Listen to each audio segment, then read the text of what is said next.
Hey boys and girls, it's Miss Morris again. Gonna read the second, hope you're doing good today. I'm gonna read the second chapter of the homework machine, okay? I'm also gonna be posting a link for y'all to Zoom with us again on Friday. And please try to do that, okay? We're also gonna be doing start doing some small groups, or not small group, well, giving you an opportunity to read with us out of your Ready book starting next week, so be watching for that. All right, Chapter 2, The Homework Machine. Judy Douglas, grade 5, doing the talking. It's October now of the school year. Remember when we stopped, old Brenton had blabbed something about his homework machine. So now we're going to see what happens with that. I remember that day we first heard about the homework machine. It was late September, maybe early October. I heard Brenton and Snick talking, or at least I heard Brenton say something about a machine that does your homework for you. A homework machine? Can you imagine? It sounded like science fiction. It sounded like a joke. But Brenton, let me make sure I got this turned up.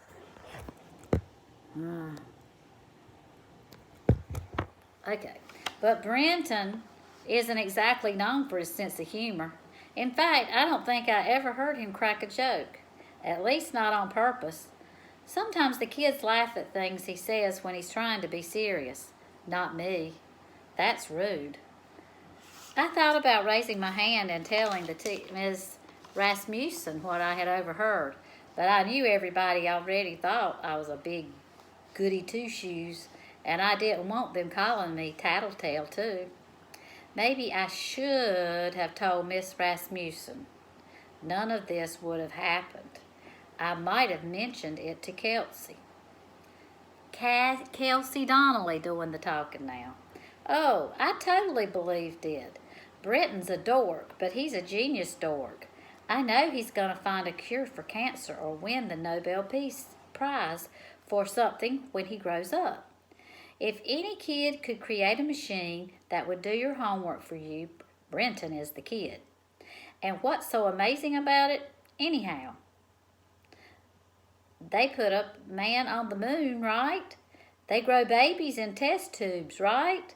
So why couldn't somebody invent a machine that could do homework? Brenton. I knew I should never have told Snick. As soon as the words left my mouth, I realized it was a mistake. Secrets are best kept secret. That's why they're called secrets. If I had kept my mouth shut, none of this would have happened. Sam Dawkins. I say to Brenton, get out of here. Get out of town. There's no such thing as a machine that can do your homework for you. He says there is too, and he's got one. I tell him that if he really has a machine like that, he should show it to me. Put up or shut up, right? And when he says he doesn't want to, I just say, that's proof that he made the whole thing up. He looks all guilty, like maybe he's gonna cry or something. Judy Douglas. I told Snick to leave Brenton alone, but he wouldn't. He pestered him all the way out to the playground. It was really mean. Snick is one of those kids who doesn't know when to stop. He'll do something mean or say something mean, and you tell him to stop it, but he'll keep doing it.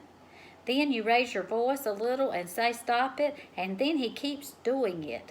And then finally you shout at him, stop it!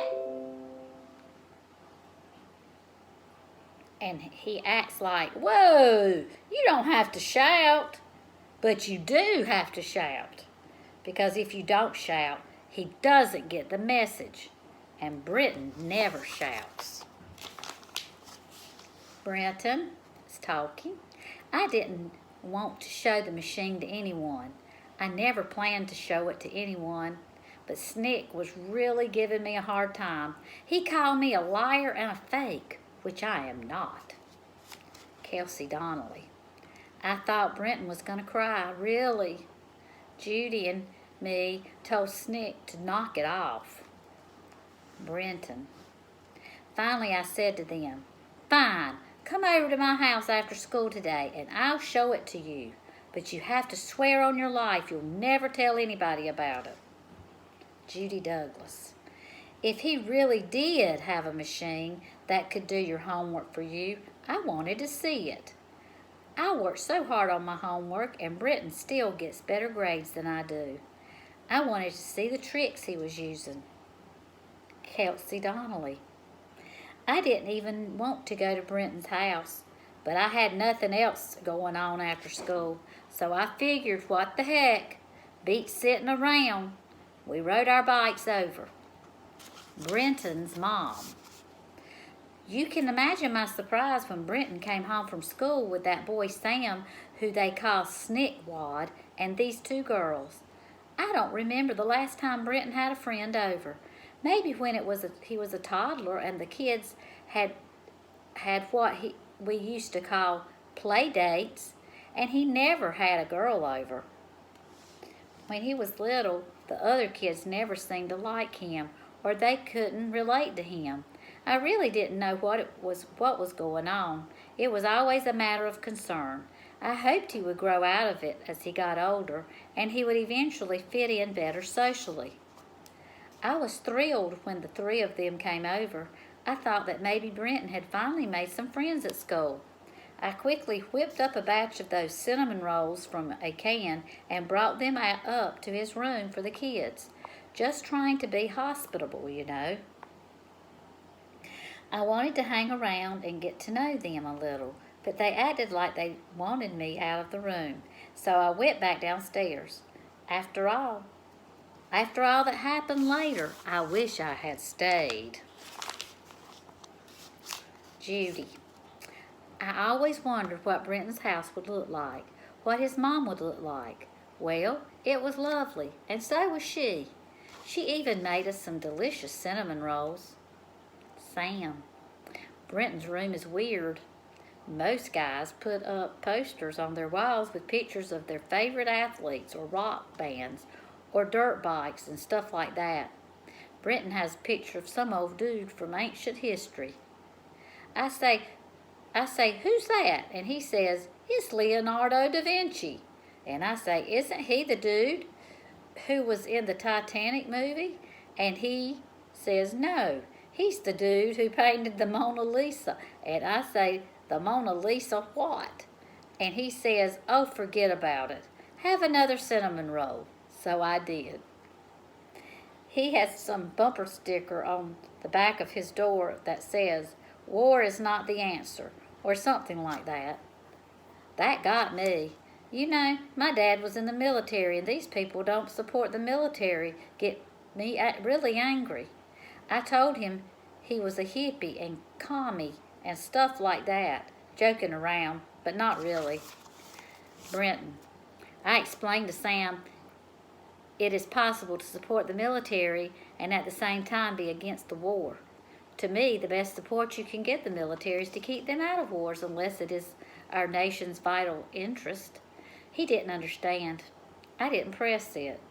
These issues tend to make people very emotional and are best avoided. Judy Douglas, excuse me. Brenton closed the door as soon as his mom left. He locked it too. I was looking around in the room for a machine, but Brenton just sat down in front of the computer on his desk. It was nice, but it didn't look like anything special. I mean, just about everybody has a computer. There was a scanner and a printer attached to it, but that was about it. Brenton said his dad works for a computer company, so he gets all kinds of stuff for free. Kelsey. Brenton said, "You want to see what the homework machine how the homework machine works?" We all said, "Yeah." He took a piece of paper and wrote this on it: 2 + 2 =. Then he put the paper into the scanner, face down. He sat at the keyboard and typed some stuff into it.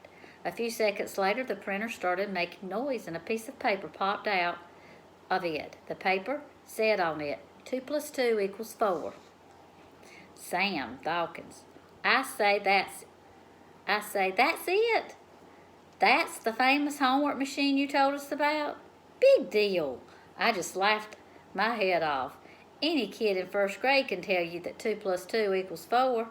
I've got a cheap calculator that can do a lot more than that.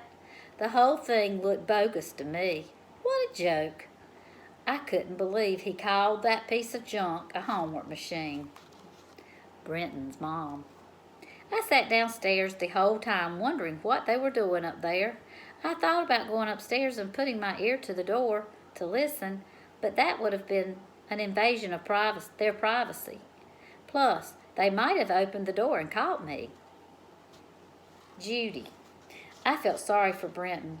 I figured he made up the story about the homework machine so he would make some friends. He probably just wanted us to come over to his house.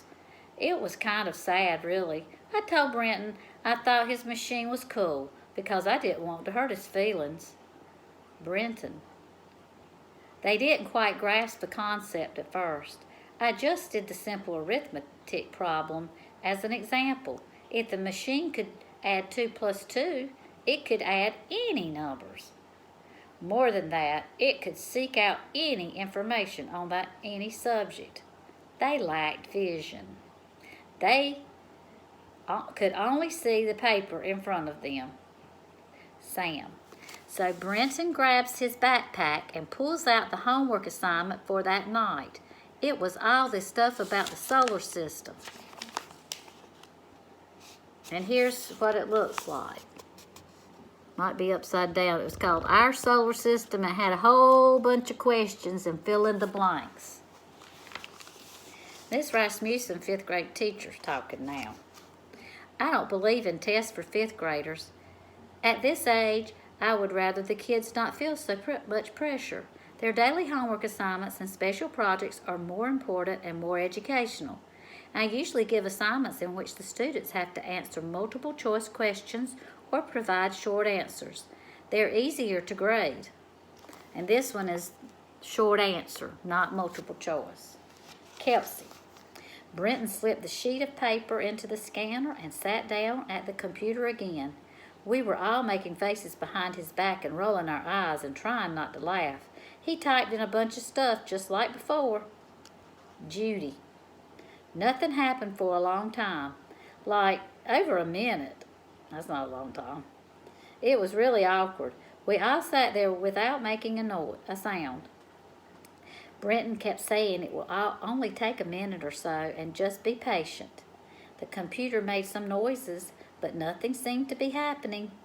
I think I was the only one who said that I really should be getting home. I was embarrassed for him. I didn't want him to see him fail, and I didn't want Snick to humiliate him. I'm sitting there the whole time. Oh, here's Sam talking. Snick. I'm sitting there the whole time thinking how much fun it's going to be to tell everybody at school about Brenton's totally lame homework machine. But then the printer starts making this humming sound. Kelsey. The printer made some noise and Brenton sat back in his chair. Judy. The paper slid out of the printer. I was sitting on that side, so I picked it out. Do you see what it is? Got all the answers written in. And for the longest time, we all just looked at it. I didn't know what to say. Nobody knew what to say. Snick. The thing worked. The thing freaking worked. Every question was answered. The answers were all right, it seemed to me. Not only that, but the answers were written in Brenton's handwriting. Oh my God. And the letters were even in blue ink. I mean, it was perfect. You'd never know that a machine did it. I couldn't believe my own eyes. Judy. We were all stunned. It was just amazing. It would have taken me a half an hour to look up all that information. Brenton just slipped the paper into the scanner and the answers popped out a minute later. If I hadn't seen it with my own eyes, I would never have believed it. Kelsey. I figured it was a trick. It had to be. Like there had to be a little man inside the computer who did the work. But there wasn't. It was an honest-to-goodness homework machine. Brenton. Of course it worked. I put the system together over the summer and started using it for my homework starting in September. I really have nothing against doing homework, honestly, but it can be time-consuming. Having the machine to do the homework for me always allows me to pursue other interests. I want to find out more about psychology, physics, and medicine. I hope to find a cure for spinal cord injuries one day. There are only 24 hours in a day, unfortunately. The homework machine gave me more time. Sometimes I wish I'd lived on Venus or Mercury. Did you know that it takes 176 Earth days for Mercury to make one rotation, and it takes 243 Earth days for Venus to make one rotation? So, a day on Venus lasts 240 Earth days. How much more could one accomplish in a lifetime if each day lasted that long? On the other hand, it would suck to live out on Jupiter. A day there lasts only 10 hours. You couldn't get much done in that time at all. Plus, the planet is pretty much a giant ball of gas, which would be difficult to live on. Miss Rasmussen. Sadly, Brenton is not challenged enough at our school. We simply don't have the resources to stimulate his mind properly. He needs to be at a school for special students like himself. He should be taking high school level classes. I certainly enjoyed having him in my class, but sometimes I felt that he was bored there. I have to teach for all the kids. In October, we did a special project in which I asked the students to design a catapult. You know, those machines that they used in ancient times to hurl rocks and things. I thought this would be a good assignment because they would be learning about science, history, and physics, and they'd be having fun at the same time. Well, all the kids came in with these adorable little catapults made out of popsicle sticks and plastic spoons and rubber bands, except for Brenton. His catapult was the size of a desk. It had ropes and springs and pulleys and levers. It even had a computer chip in it to help you aim the projectile you were firing. I didn't even understand it. It was simply amazing. We took all the catapults out to the playground and had a little contest. Most of them didn't work very well, but Brenton's threw a basketball over the school. I was sure that Brenton's father must have done all the work. Parents do that sometimes, and I knew that Brenton's father was a very smart man who worked in the computer industry. But no, at our parent-teacher conference, Mr. Damagachi told me he didn't even know Brenton had made a catapult. That was after Brenton brought it home and stored it in the garage. Brenton. You know, you want to know about the catapult? I did a little research into Greek and Roman history. The basic principles of the catapult were not known back in the 9th century BC. I merely refined them. I don't want to bore you with all the details, but basically, all the parts of the catapult need is to be proportional to the size of the torsion springs. It's simple mechanics, really. That kind of thing was fun for me. I never would have used the homework machine for something like the catapult assignment. Snick. Catapults are cool. Miss R showed us some website that said the Romans didn't have gunpowder back then, so they used catapults to fling boulders and burning garbage, and even dead bodies at their enemies in a war. Ugh. Can you imagine? You're fighting somebody and they start heaving rotten food and stuff at you? War was cool even back then. That was the first time I ever had a homework assignment that was cool. Judy. I didn't like the catapult assignment at all. I didn't think that war was an appropriate subject for us to be studying in school. There are more important things for us to learn. Kelsey. My catapult sucked. It could barely throw a ping pong ball 10 feet. Everybody cracked up. Where was I? Oh, yeah. So the paper popped out of Brenton's printer and the worksheet was all filled out. After we realized the homework machine was for real, we were all talking at once, asking Brenton how it worked, how he invented it, how smart it was, and stuff like that. Brenton: the machine is simple, really. The scanner scans the worksheet and feeds the data into the computer. That's no big deal. I modified pattern recognition software that would interpret the words and numbers to figure out what was being asked. If the information is already in the computer, such as the sum of 2 plus 2, the computer simply spits out the answer and the printer prints out a duplicate copy of the worksheet with the answers. If the information is not in a computer, such as the diameter of the Earth, the computer automatically goes to the internet, where virtually all of the world's knowledge is stored in digital form. It seeks out the answer from the most reliable website, cross-checks it against other websites, and the printer prints it out. The most difficult part was designing the software to print the answers in a typeface that looked like my own handwriting. It's not science fiction. It's pretty basic stuff, really. I'm surprised nobody else thought of it before me. Snick. Sam. Once I see the thing in action, I go ballistic. I'm saying to myself, this is better than Edison's invention of the light bulb. This is better than the Wright brothers' invention of the airplane. This is the answer to all my prayers. Homework was the one thing I hated more than anything else in the world. Homework was the thing that made life so difficult. If I play my cards right, I say to myself, I'll never have to do homework again.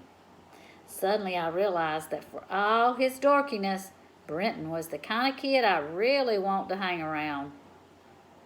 Judy.